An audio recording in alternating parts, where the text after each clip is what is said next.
similarities, the range of vehicles that fall under the motorhome umbrella are a broad and diverse lot. Take the Class B. This relatively compact grouping of RVs offer many of the creature comforts buyers seek out in a motorhome, while their likeness to a large van is telling of how approachable they can be for the RV novice. Class A motorhomes, on the other hand, offer a sharp contrast in dynamics. These much wider vehicles practically devour lane space while stretching as long as 45 feet from bumper to bumper. In their largest form, they resemble something more akin to a tour bus than a camper van. And getting behind the wheel can be an intimidating prospect for the uninitiated. Another way to look at it is that if you can learn to drive a Class A motorhome, there's not much else you won't be able to drive. Today, we're back in Palm Springs, California with RVers Caitlin and Peter. Last time, Caitlin got her first taste behind the wheel of a Class A diesel pusher in the safety of a parking lot under Peter's tutelage. While her enthusiasm was certainly intact, the sheer size of the vehicle, the speed, and the coordination required to execute the proper push-pull steering technique around corners, combined with first-time jitters, proved to be quite the challenge.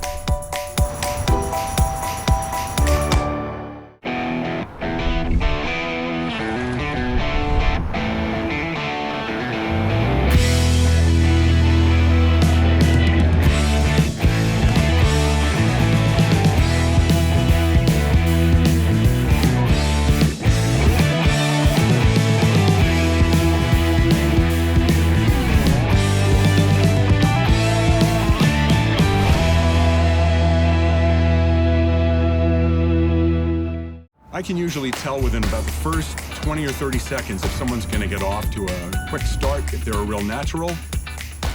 I'm not sure about Caitlin yet. I can't tell. She's having a little trouble with the steering. I taught her how to do push-pull steering. She's getting a little crossed up with that. I have to wait and see how it goes before we go out on the street.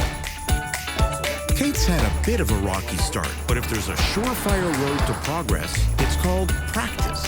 And that's precisely the route Peter is leading her through.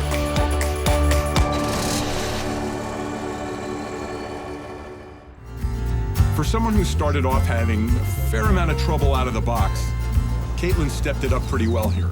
I'm pretty confident we're going to be all right if we go out on the road. So, that was in the parking lot. Ready to go out on the road? Maybe. Okay, let's fire back up. Same thing as before. We're going to be doing more straight lines for the moment. Okay. All right? So we're going to take it out. We're going to go right up where it says stop up there. Go to the stop sign, make a left. Okay. Okay. Nothing to it. Okay, just don't get too close to the stop sign because you're not familiar with your width yet.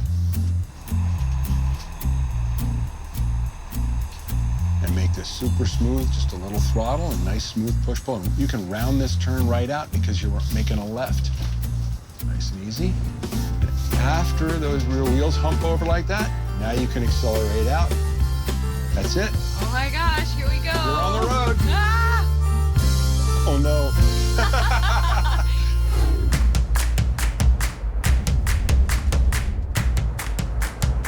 So the first thing we're going to work on right here, lane control. Okay. So this is all about just getting comfortable driving at speed. And even though we're in town here, there's nothing challenging about this from that standpoint. It's a very wide lane. Yep. There's no parked cars on the right. You're going to glance at that left mirror and see how close you are to the white line. Yep, I have been. I see you. There's nothing to this, huh? No, this is pretty easy. I like driving in straight lines. So we're going to do now, we're going to practice those left turns now. We're going to do a bunch of them. Okay. And we're going to get to the point where it's just a no-brainer and you're bored and you want to make rights because it's a challenge. Okay, sounds good. Nice and smooth. Good. So I want to tell you the difference between making a square and a round turn. Square turns are made to get through tight places. Okay. A big, open, rounded left like that with no one waiting at the stop sign there, you can round it out. Okay. Okay? As you go. That's it, as you go. Perfect. And you don't have to cover the brake there so much. Just be careful about putting too much throttle on as you come around. Okay, so now cover the brake again. That's why you cover the brake. You see how your hand slipped on the wheel? Yep. That's why you cover the brake, so you can't accidentally accelerate when you're not in control. Excellent. I'm getting it. Getting it. Slowly but I'll surely. be the judge of that.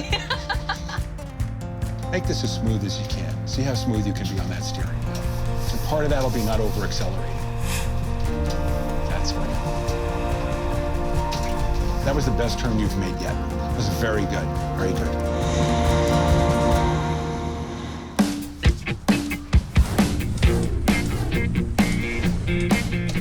So now that Cait's got the left turns down, we're going to do the more difficult move, and that's a right turn. Right turns are more difficult because we drive on the right side of the road, so the curb is closer to us both before and after the turn.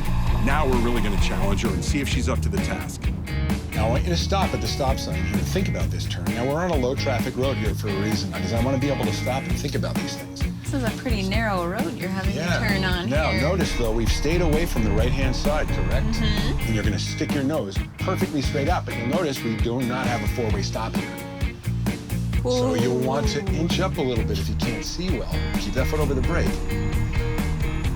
Am I ready to make this turn? You tell me. You clear? I am clear. Safe. So now, switch it up. Crank hard. Oh, stop. What? Crank hard, crank hard, crank hard. See, this is why you're okay, you're gonna make it. This is why we have you practice all these over and over again to do that. That's exactly why. No biggie. You see, it got away from you a little bit there. Yes, it did. So what you want to do? And I didn't like the push-pull thing and the steering. I was like, what do I do, push or pull first? Just like every new driver, Cait's having a little trouble with the right turns at first, even though she got the left turns down, because they are more difficult. Let's see how it goes. Make a right at the stop sign, and again, this is a little tight. Okay. So drift left, but stay straight. Drift left and stay straight. The tighter the street you're turning onto, the more you stay to your left. Juice it out, foot over the brake, and crank hard. Juice. You see how close you came? It was perfect, but you got closer this time because you didn't overshoot. Okay? That was good. And that's going to take you a little while here. So this is the same turn that you had a little trouble with last time. So you're staying wide. You just want to make sure that you got your signal on and that you watch that right mirror for someone who doesn't know. And what I want you to do is juice the accelerator a little to nose it out. Okay. And then cover the brake and do the whole turn with your foot over the brake.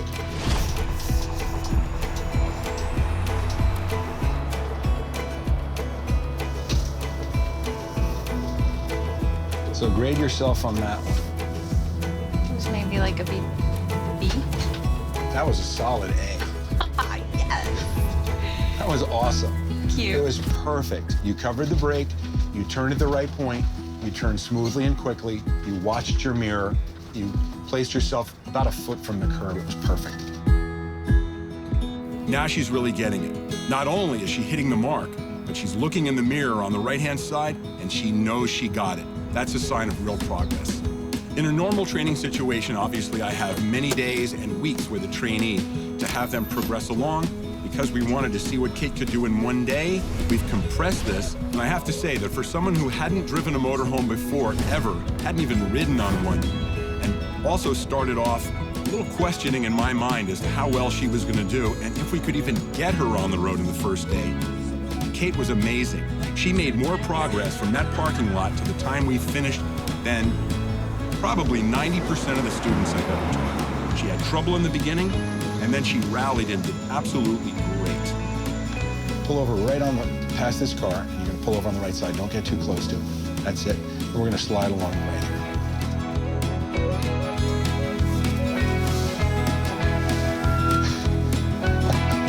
As Caitlin's crash course demonstrates, learning to drive a motorhome can certainly be fraught with challenge and comes with a definite learning curve.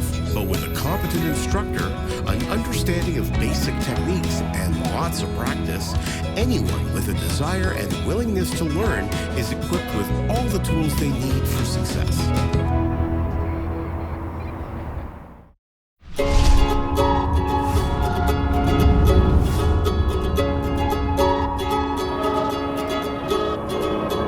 The decision to pursue life on the road will look a little different for each and every RVer out there. For some, it may be a dream years in the making.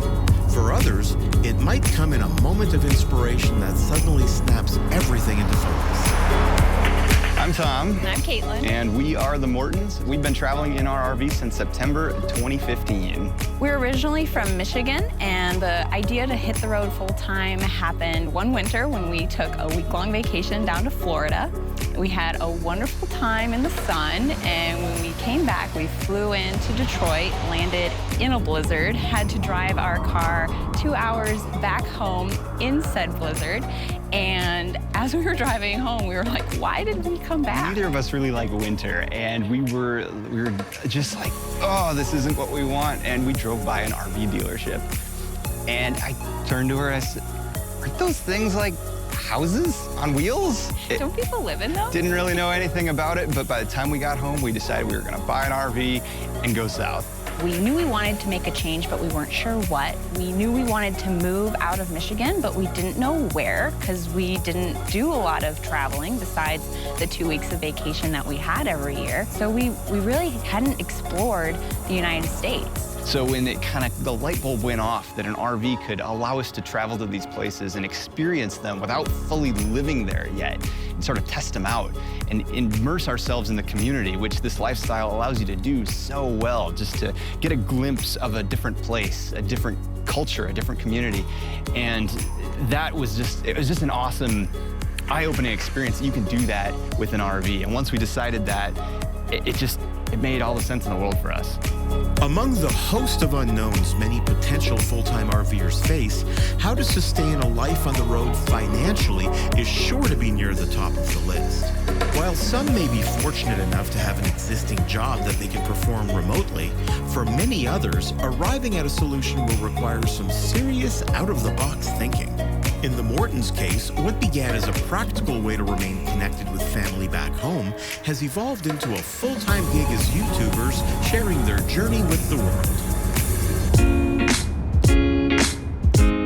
We originally started our YouTube channel, Mortons on the Move, to just document our travels, mostly for our parents, so that they knew that we were alive and well, because that was a big concern when we broke the news to them. Like, what the heck are you doing?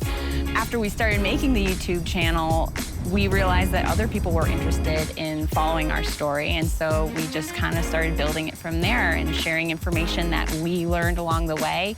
And now it has kind of morphed into this kind of overarching message to get out there and explore. Even if, you can't hit the road full-time in an RV, go out there, explore your town, explore your state park, explore the country as much as you can. Get outside of that box, because there are so many beautiful and wonderful things to see and do. And we just really want people to get outside their comfort zone and find what inspires them. I think that whether you're RVing as a young couple for vacations, or working on the road like ourselves, or even retired, I think that everyone can have these amazing experiences in RVs. The RVing lifestyle, it crosses so many boundaries, and at RV parks, we make friends with people who are retired and people who are younger than us and have families left and right. And a lot of times we're able to just bond and make such amazing connections over the same lifestyle and the same journey that we're on. When we tell people what we do, that we travel the United States and we just go wherever we want to, when we want to, everyone's like, I wish I could do that.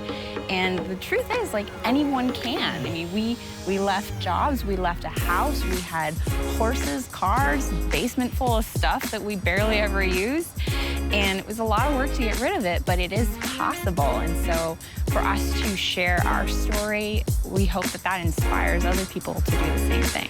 Whether you're looking to become full-time RVers like the Mortons, or you're dreaming of a part-time RV lifestyle, venturing into the unknown can be a scary thing even for the most adventurous of us. But as the Mortons story demonstrates, taking the plunge and pursuing a dream at any cost, chasing an adventure that may appear to be outside the realm of what's possible, promises a once-in-a-lifetime experience that you'll surely not regret.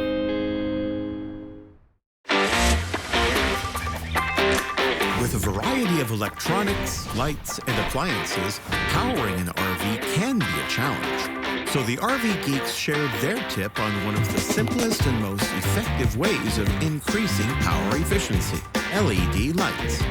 Fellow RVer Steve at M4 LED breaks down the benefits of swapping your bulbs, beginning with the reduction of battery power and heat. Why LEDs? What's different about them from other light? The most important thing for people when they want to go to LED generally is going to be power consumption. They want to get their power usage down. RVers tend to boondock, and anything that you can do to reduce the power is going to make you stay on battery power out there for a longer amount of time. With an incandescent or a halogen light, when you're switching to LED, you're going to use about 1/10 the power on average. If you have fluorescent lighting in your RV and you switch to LED, you're going to use about half the power.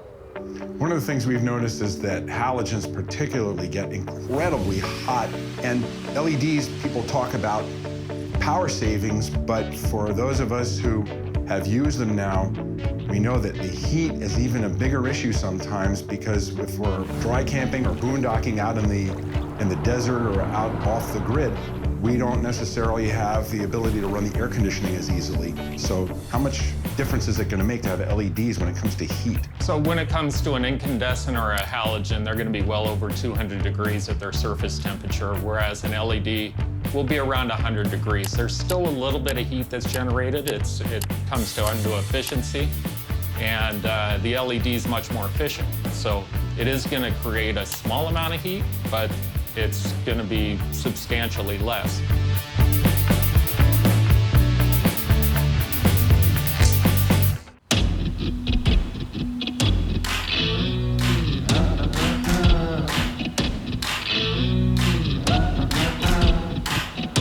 Saying goodbye is a big component of RVing, as the transition from stability to spontaneity naturally requires some adjustments. With the excitement of hitting the road also comes the difficulty of parting with family and friends, the convenience of a permanent residence, and most likely a spacious kitchen. But perhaps the worst of all, we must very reluctantly say farewell to a guaranteed and stable internet connection. These days, being online is a crucial element of travel for reasons that include planning your route, staying in touch, managing your finances, or even earning an income. Luckily, understanding your options to staying connected is far less challenging with the guidance of tech nomads Chris and Cherie, who are all over the subject with their straightforward breakdown of how to keep your internet manageable when you migrate. The most frequent question we get asked is, what is the best mobile internet solution when you're RVing? And, well, the answer is there is no answer. There is no one single best that is the best everywhere you might happen to go, because you're mobile. And the best solution is the one that works at your location right now. To help determine the best solution for your location, Chris and Cherie suggest answering 4 basic questions prior to examining the options available. One of the most important questions to ask yourself is just how important is staying connected for you? If you have to work a 9-to-5 job and be online at 9 a.m. Monday morning, or you get fired, well, that's a whole different type of need than somebody who just wants to check email on occasion and maybe make a few future reservations, or, you know, keep up with their grandkids or their kids. The next question you have to ask yourself, what is your travel style going to be?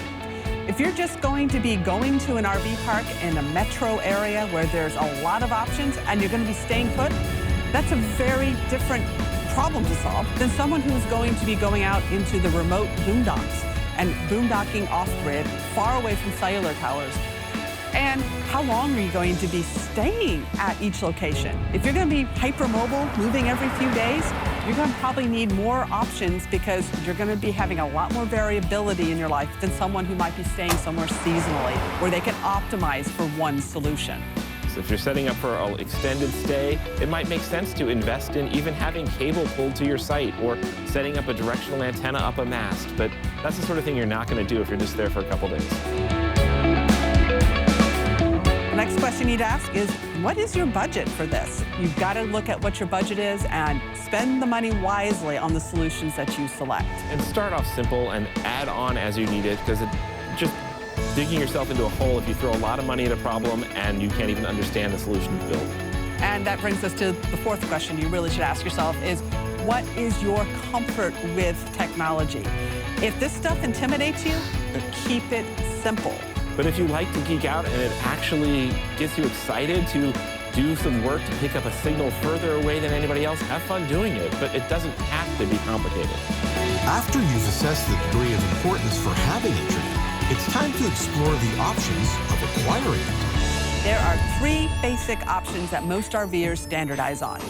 So there's Wi-Fi, which a lot of people think, hey, that's going to be free, simple, and easy because the RV park advertises, hey, there's free Wi-Fi here to be had. And then there's cellular, the same technology that you use to make a call on your smartphone is the same technology that can provide internet access for you to check your email and stream your Netflix. And then, of course, there is satellite, which a lot of people really get excited about because the dream of satellite is that it can work anywhere you've got a view of the sky, anywhere in the world even. What are the pros and cons of each of these options?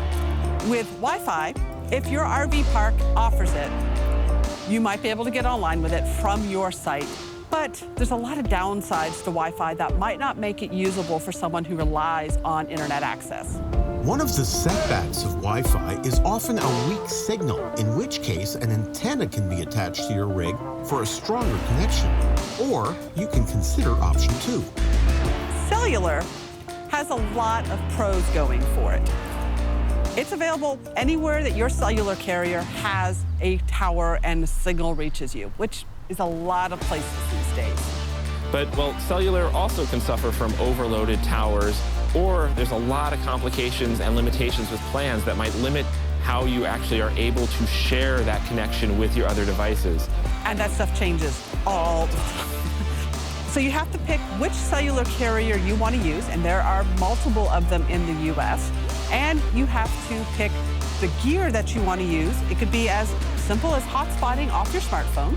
Now, most phones allow you to just create a personal hotspot. Your phone is then sharing a connection that your tablets and your laptops and anybody you want to allow can then access your cellular connection. Or you can use something that is a mobile hotspot, often known as a jetpack or a MiFi or various other names. This is like a phone without the phone ability. It does that same feature, takes a cellular connection, and makes a Wi-Fi hotspot around you that multiple devices can connect to. And then the last option is satellite. And those are satellites that are up in space, far, far away, broadcasting a signal down to Earth.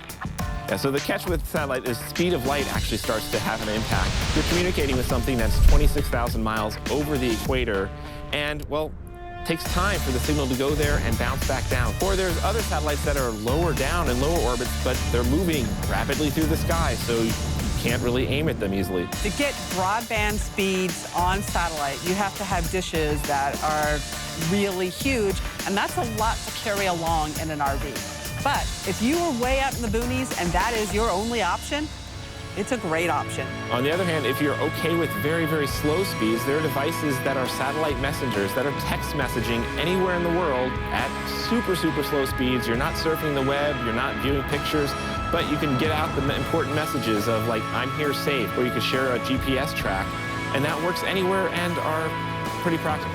So those are the 3 basic options that RVers use, and you can keep very connected in an RV, or sometimes just shut off the internet and get out and explore the wonderful places that you're at.